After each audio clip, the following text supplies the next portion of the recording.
Hello LPL and League of Legends fans alike. It is June 14th, 2023, week 3 of the LPL summer split, and we had 3 matches earlier today. Weibo Gaming versus LGD was the first one, and I just want to apologize to anyone's Legends fans out there. If you're a fan of anyone's Legend, I owe you an apology, because up until this moment, I have said anyone's Legend looked like the worst team in the league, but I'm sorry, that is now going to be a permanent homestead for LGD Gaming. They looked so bad today. They looked like the worst team in the league by far, and I think, I could be wrong, although I have watched every single game this year, I believe this was the only game we've had so far where, unfortunately, LGD had 0 kills in their second game. I bet it is harder to get 0 kills in a game than it is to get a pentakill in a pro play. I'd be willing to bet we will see 2 pentakills before we see another team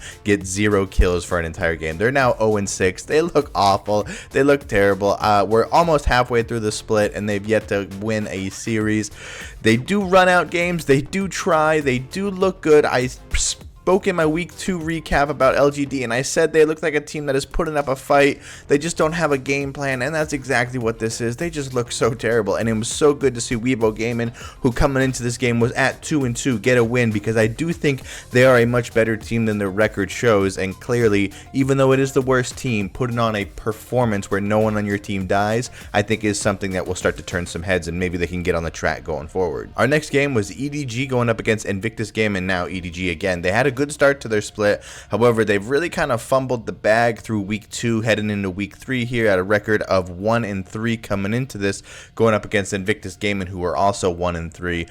But there was some drama with their bot lane. There was some drama with Leave, their ADC, who is now a substitute because UZI came back, and this is just a really good feel-good story. As previously mentioned in other videos, I am fairly new to covering the LPL, so I don't really know all the players or the ins and outs. However, when I first started watching League of Legends, RNG was the team that I watched the most. I really liked them. It was really kind of during their hot streak. They were doing really well, and UZI was playing for them at this time. However, I did not know how popular this guy was, or the fact that he has been playing professional League of Legends for over a decade, over 10 years. He's definitely one of the OGs, one of the long-lasting players. It seems as if he retired or wasn't really able to play last year, or just left Billy or whatever, but he's back and he's well received. And I just want to put on screen here a quote from an interview that he had after his matchup, that he did win and he did have an impact on the game. And this is just a feel-good story. UZI is a fan favorite. Everybody enjoys him, and he plays really good League of Legends.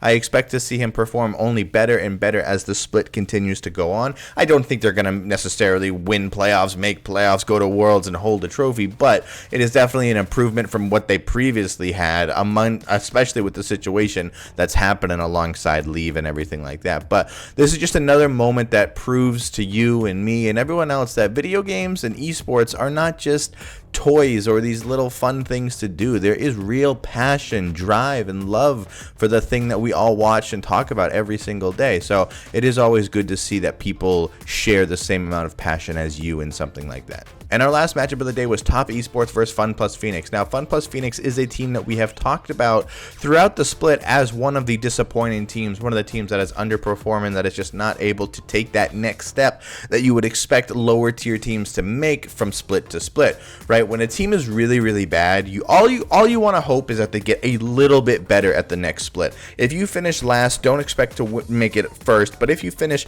bottom of the pack, try to get to the middle of the pack, and it looks like it's just not working for them. But on the opposite side of this, Top Esports, I think Top Esports is really hiding under everyone's radar. I mean, not really. They are definitely one of the top 3 teams. I would say after JDG and Billy, Top Esports is the team that is really that third team, that team that could upset JDG or Billy given the right circumstance. And when you look at Top Esports' next few opponents, they go up against LGD Gaming, a team they should beat, then Royal Never Give Up, a team they should beat, and then they go up against JDG. So we're looking at a team that could potentially be 7-1 going up against the MSI winners here in a couple of weeks. It's pretty exciting to see. This team, if Top Esports continues to win with these next matchups, there's going to be a lot of good close battles for top seeds seed of the LPL come the end of the split. But that's it for today's video, guys. Hope you enjoyed your time while watching.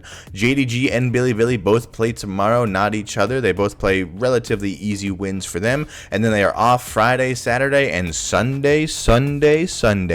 We get Top Esports playing against Royal Never Give Up and JDG Billy both play each other, a rematch of MSI and Spring Finals.